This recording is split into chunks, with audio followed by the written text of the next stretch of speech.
everyone, and welcome back to another episode of the IDRiM podcast. Again, this week we are with our partners at the Avoidable Deaths Network. And just like last week, we are going to bring two interviews together to give a more rounded perspective of what the Avoidable Deaths Network are currently doing. So the first part of this week's episode actually is a bit of a carry-on from last week. So last week we talked about creative art.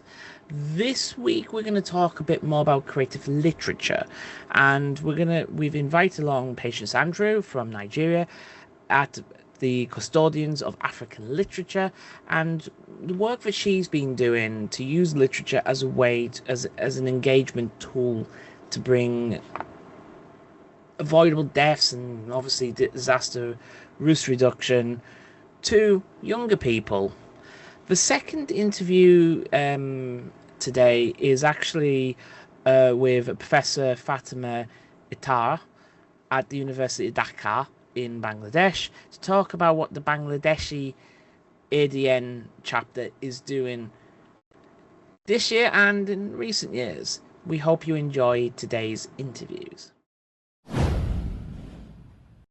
Miss Patience, can you explain to us, our listeners, yourself and your role in IDRiM?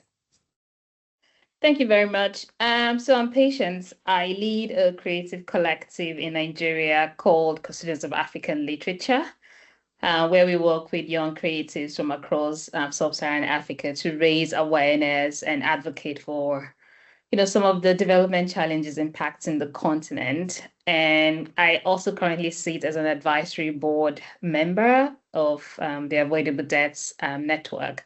So that's how I came in touch with IDRiM. And I think in 2024, pitched the idea to Professor Nibedita, who was doing like this really amazing work around the campaign, but just then mentioned that it might make sense to also involve young voices, especially from sub-Saharan Africa in the campaign. But beyond just engaging young voices is utilizing creative methodologies to be able to drive home that awareness that we're trying to raise around the avoidable ways that people die, because it's quite different context to context. And in the context of sub-Saharan Africa, it's very, very much different in terms of the different ways that people die, that it shouldn't die. So it was really interesting to kind of bring young voices and perspective to the global campaign, which was what we did in 2024, where we launched the campaign that we titled Poets for Avoidable Deaths, where we worked with about 4 spoken word poets from across Zambia and Nigeria to develop spoken word content around snake bites, silicosis, maternal mortality, and drowning. And yeah, we launched that campaign on social media. It had enormous reach. But yeah, I don't know if that kind of answers the first question, if you want me to go into details in terms of like what we did year on year, which I'm very much happy to share with you. But that was the focus of what we did. Okay, so if you can go into more details, that'd be fantastic. Oh, okay, great. So for the first year, which was in 2024, like I did say, we worked with 4 poets. And what these poets did was just to create awareness, content in the form of videos. So after they created the poems or the spoken word poems, we're then able to kind of put that into short videos, which we then use as our campaign content, launching that across different social media handles. And I think the 2024 campaign had over 49,000 reach across 19 countries just on social media, which was really great. What we then went on to do in 2025 was kind of expand the scope beyond just spoken word poetry to include other kinds of creative forms, which included like photography, short stories, poetry, again, calling on young creators from across sub-Saharan Africa to contribute to the campaign by writing stories either from lived experiences, but also creating content that kind of touch on some of these issues within their own context.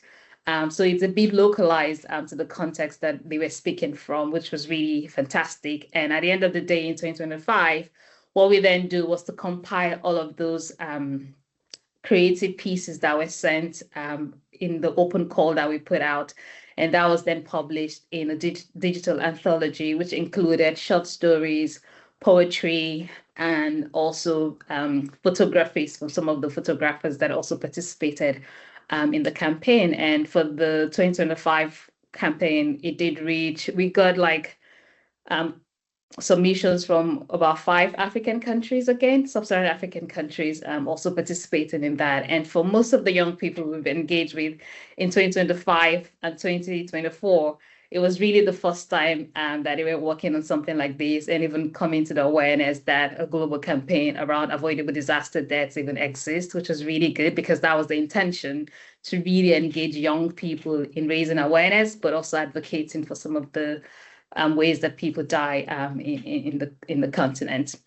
And then in 2026, what we did was to work with local creatives in a city called Jos in Plateau State, Nigeria, that is located in north central Nigeria, through an open mic where young people were asked to, create content around the different ways that people die, again, within their context. And I don't know how much you're familiar with north central Nigeria or Nigeria as a whole, but the region is one of the regions that is quite plagued with like ethno-religious conflict and violence, which is one of the ways that people die, that they shouldn't die in that particular region. Some of the young people came and talked about like mental health issues and how we also lose young people to that, drug abuse and things like that, that initially we did quite cover in the scope of the campaign itself. So it was really nice to kind of give young people the freedom to be able to explore other ways that people die, that, is not just specific to like snake bites, drowning, maternal mortality, or silicosis, which was really great to see. And again, that also led to young people just performing their pieces, sharing from their own lived experiences around some of these issues that we're trying to raise awareness on. It's nice to hear that. I mean, basically, the development of the creative platforms really goes off well in Nigeria and in the surrounding countries. It's basically, and as you perhaps explained before, that it's the youth engagements to it is it's great. People like to do it, and like the youths want to also participate on it. Now, this were perhaps my curiosity on how it's impacting the area as well, whether there's also supports for not only young people but people in general, and whether this kind of campaigns actually reduce the conflict in that area, because like you mentioned, it's like the primary driver for the deaths that can be avoidable is actually coming from the conflict, not different from the other areas within the ADN. Yeah, I'm sure you probably would know this, that measuring the impact of campaign is one of the most difficult things to do, kind of similar to like assessing the impact of like a policy. But something I'll definitely say that we've done is, because of the city where we live, for instance, Jos, right, that I did reference to in the work that we did this year, is a city that has been impacted by ethno-religious conflict, right? And is a city that is kind of segregated around or religious divides, for instance. And I think being able to bring young people from different religious background or ethnic background, right, into a space that they can co-create and, share their creative arts and talk about some of these issues, I think is already a success, right?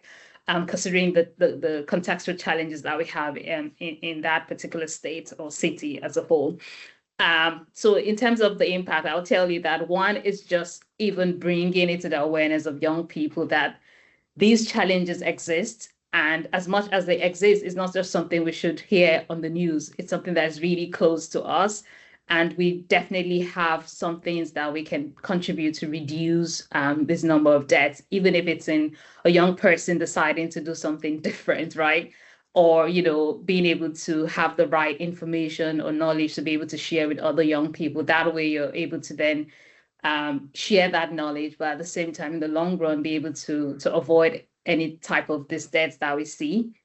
And I think something we also did was not just engaging young people. We worked with like public health professionals who came to those sessions to kind of debunk some of the myths that we usually hear around, snake bites or the other ways that people die.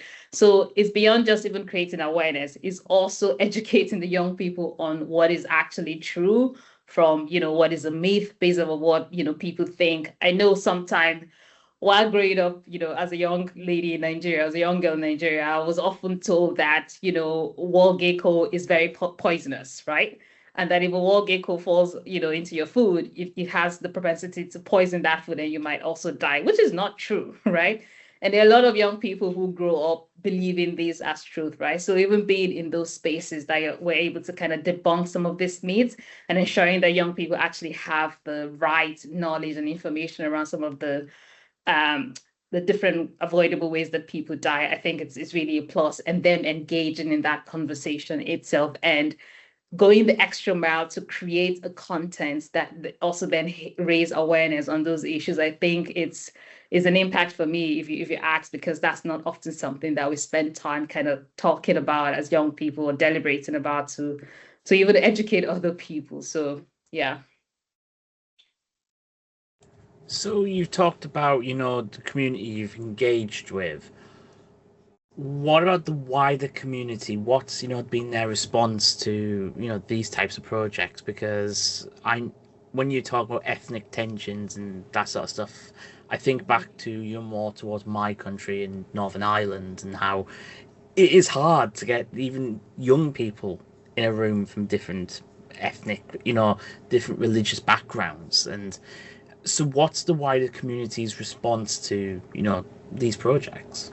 Yeah, I think there's generally like a general appreciation that young people are engaging in some of these issues, and it's kind of different from like the core things that we'll think about around like disaster risk reduction and all, but it does play an important role in terms of how young people are able to engage with some of these issues. So with the campaign we did, for instance, in 2024, like just seeing how that had a wide reach across 19 countries, even outside sub-Saharan Africa, I think was really amazing for us to see that there was that interest in some of these issues that, we didn't think matter that much. So I think, yeah, in terms of the reach and just the response we got from that, it just goes a long way to tell you that it's something that is of interest to people beyond even our immediate communities that we work with in Nigeria or across the countries that we work with these young individuals. So and I think that's one power of art, right? It's a universal language that people understand. Like it's possible for you to come tell me something about, conflict or give me the statistics. But if you show me a story, or if you tell me, or if you show me something via a video, for instance, the message drives home quicker than me coming to quote some statistics for you, right? Which might just be meaningless without knowing the stories behind that. And I think that was what we did with this campaign, was kind of humanize the statistics, humanize the stories behind disaster risk reduction. And so people can relate, irrespective of your background or your country or wherever it is you come from. You can really relate to a mother dying in a remote village just because she can, access antivenom, right? Things like that. So I think that was what really made it very powerful, and it garnered the kind of reach and reactions that we were able to get from all the social media platforms that this was launched on. So, in terms of the young people in the 3 years of campaigns now you've talked about, and how have the young people responded to this? Because I imagine for them this is something very different, and for some young people they might like this type of thing. Some young people I've experienced with me going into schools and trying to educate this, they're not as keen on it. So how have they reacted to this?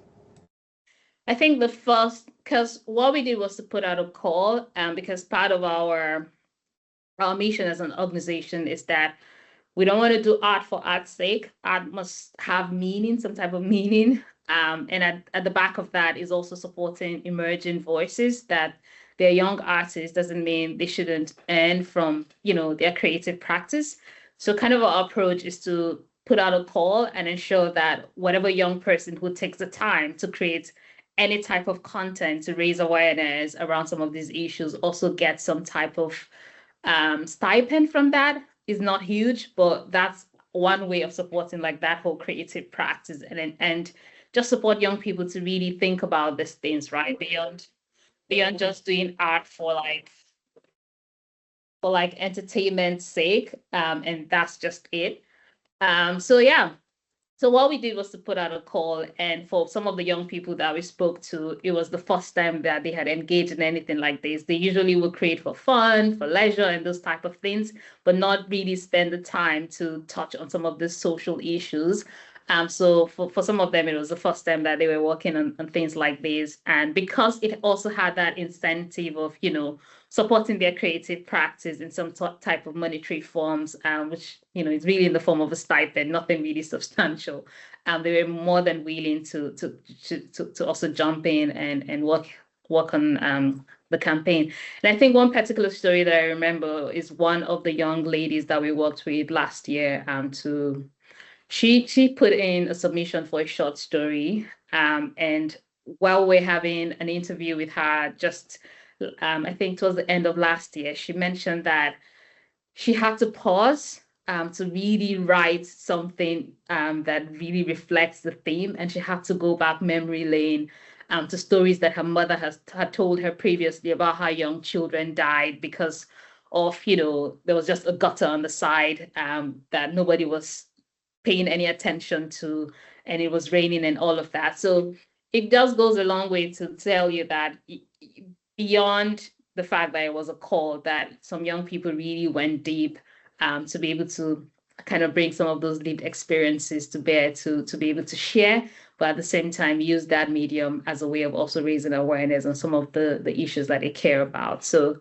yeah, I'll tell you definitely that was definitely, something that we found that for some of them, it was the first time that they ever sat down to write anything around some of these issues, which again, for me, I think is a win because we're then engaging young people to begin to think about these issues. Now, it's fascinating actually, the listening is how your progress, especially in Africa, using the creative platforms to actually achieve all those things. Now, as last questions, as the closing statement, what is your message in general for continuing this initiative in of course not only for in the Africa or Nigeria, but also all the world, and basically what is your goal that you want to achieve for this year's global campaign? I think it's been the same goal from day one, is that young people continue to engage in these issues because art is such a powerful tool, right? Beyond the fact that it's one of the easiest tools that anybody can connect to because it reflects shared experiences, and we can just understand sadness because of the way it makes us feel. We can understand joy just in the way it makes us feel.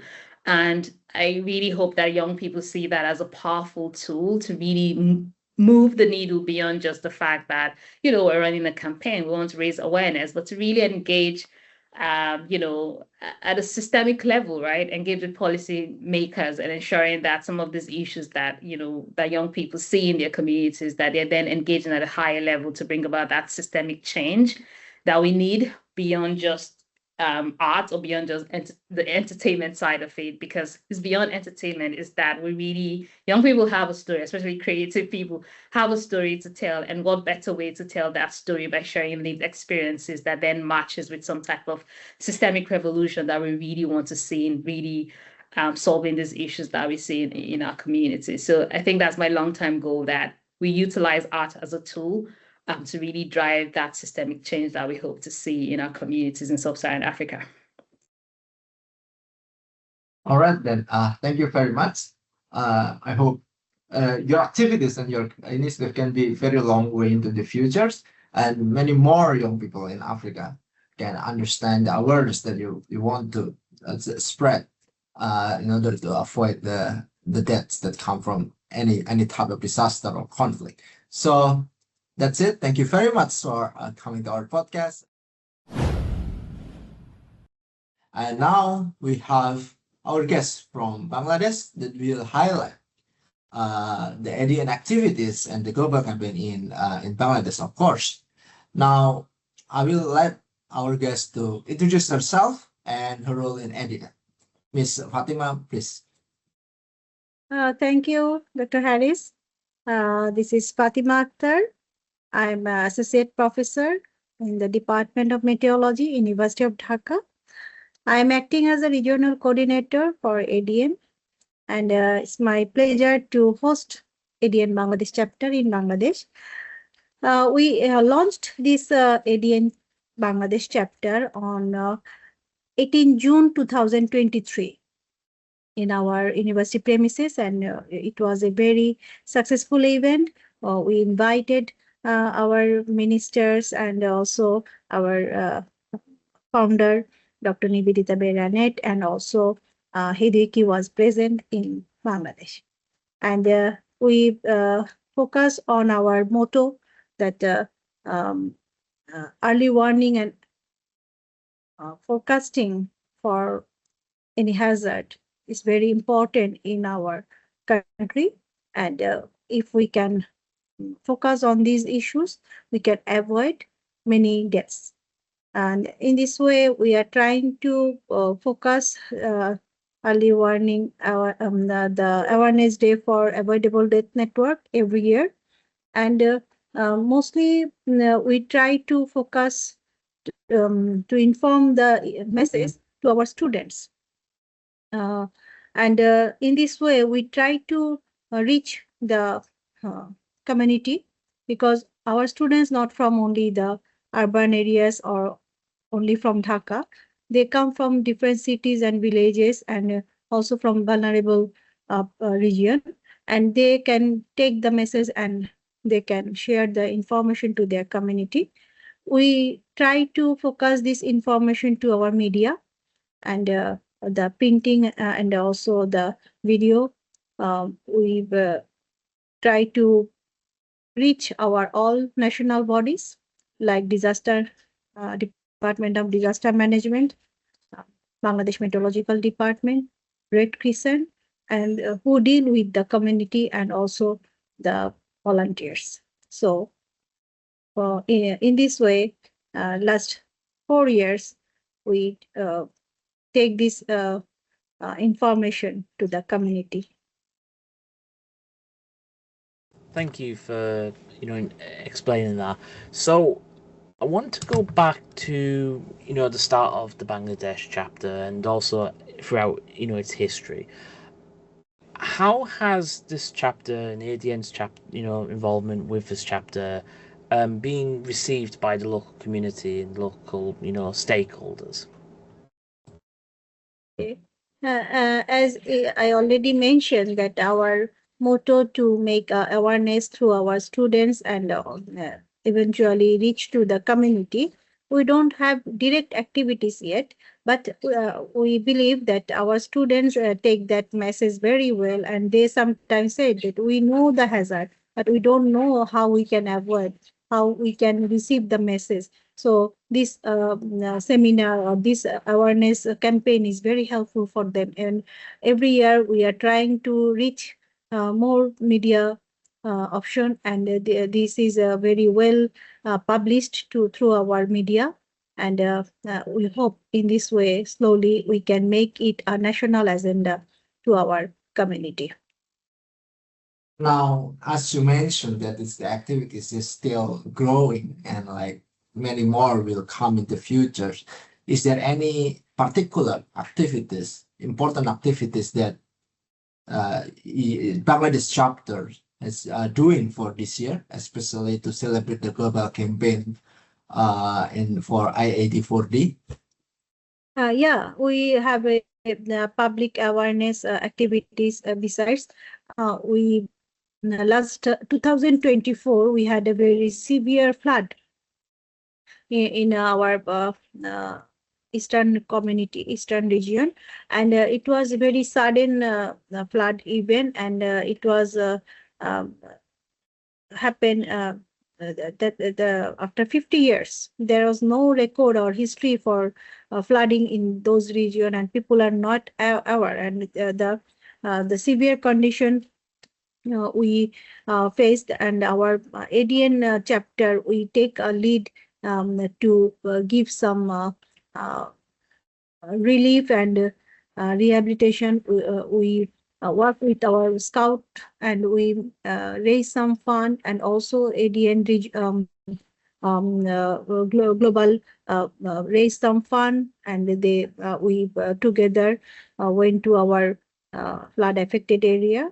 We gave them the students, actually the school going students, school bag, stationaries for their academic continuation, some health medicine, emergency medicine, and for the adolescents girls some sanitary napkin, and also we gave them some awareness lecture, and how they can protect themselves from the skin disease and also the waterborne diseases. So this way we try to aware our people how to avoid from the life-threatening issues. And we hope we can continue in next phase. Thank you. Now, given all these activities that you mentioned, related back to the big disasters that are already occurring several years ago, how do you look at the communities there in Bangladesh, given the effort or activities that's been done by the ADN chapter? Is there any response from people regarding that? Oh, there will be upcoming disaster, and now we can use this early warning that has been prepared, or something like that. Yes, we have a plan for establish a case station. Already we decided our location in the northeast region of Bangladesh. This is How region, very low-lying area, and this area is inundated for 6 months.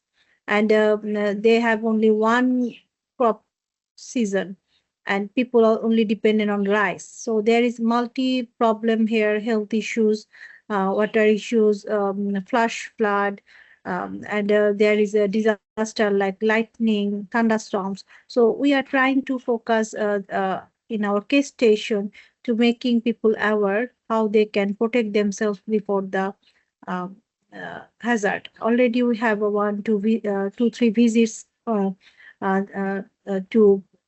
talk to the people, and how they believe, how they can recover themselves. So they need some motivation, they need some lectures, regular awareness building program, maybe some campaign like leaflet distribution. And there is no communication when there is water everywhere. If one person go to the house, this is 2 hour boat ride. He goes for the fishing, but when he saw the big cloud, there is no way to return back. So say they frequently attack from the lightning issues, thunderstorms. So if they know, we can avoid them before they start. There is a warning for the lightning occurrence. In this way we can our people, and we can protect the life. So in the case station we have focused to practice this information, to inform the people, making volunteers, and frequent visit to the case station. In a way, in a year one, maybe less people will be affected, and 2 or 3 years later we will find zero death. In this way we can protect our lives. Absolutely, and that's kind of what we're all there to try and bring the level of deaths down to zero if we can. So my closing question is, why are you celebrating, this month, this month we've just had, with Avoidable Deaths Network, and what is its value in your country? Yeah, we know the 12th March is celebrated as the awareness day for avoidable death. So celebrating this day, the full month of the March, we have several programs to observe the day and inform the people, to award the people. So this year we have the Ramadan, so we cannot celebrate in the 12 March, and because the rally, this possession, the students taking the banner, festoon, placard. You see our videos. It is on air in our all national television. So the message is um, protect yourself. We have to know the forecast, proper forecast is required. This kind of Bengali message to reach the people, and maybe the passerby, the rickshaw puller, the students who are not involved in our network, but they are very curious to know what is the message, how we can avoid the death. Is it possible to avoid the death? So in this way, this process will make a very good uh, focus or could attract to the people. It's a very small initiative, but we believe we can make it big when every year we can increase our activities in this way. People will be aware from our this kind of movement. Thank you. And we celebrated in the last day of the March. So I think this is the end of this month with the good activities. Actually, I wanted to ask one last question, and this is something that we've asked in a previous podcast. How do the students respond to all this? Because we know that some students actually find that this is really quite exciting because it takes the the theory into practice. So how are you finding your students are responding to these types of activities? So I believe that sometimes the teachers are asking students, please come to join us. They will randomly come to obey their teachers. But this message is not only the obeying their seniors or teachers. They believe that they had some duties also for the society. So we have to inform them in a way that it is not our academic part, it is also our responsibility. We are students, not only we are studying for our own well-being, we have to think about society. We can contribute in a very small part to save the life of the society. So this program is inaugurated by our Vice Chancellor. He gave a very short message for our community, for our nation.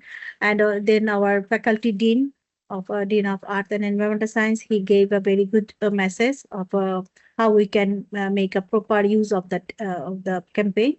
And then I gave us a short brief of our program, and students possession they move from our busy campus to our very big national place. This is the Shohid Minar. We come and end our event here. This is around 1 kilometer walk, and we distributed some leaflet to our passerbys and other students. They are not involved in this procession, but I think this is a very good campaign, and students also enjoy to talk about this day. And I would like to add here that our other regional coordinator from the Bangladesh Medical University, Professor Dr. Fariha Hassin, Mokbul Hassan Bhuiya, also joined us in this procession. Thank you, Professor Fatma, for a wonderful explanation of what is happening in Bangladesh with ADN, and we hope you can join us on another episode of the IDRiM podcast.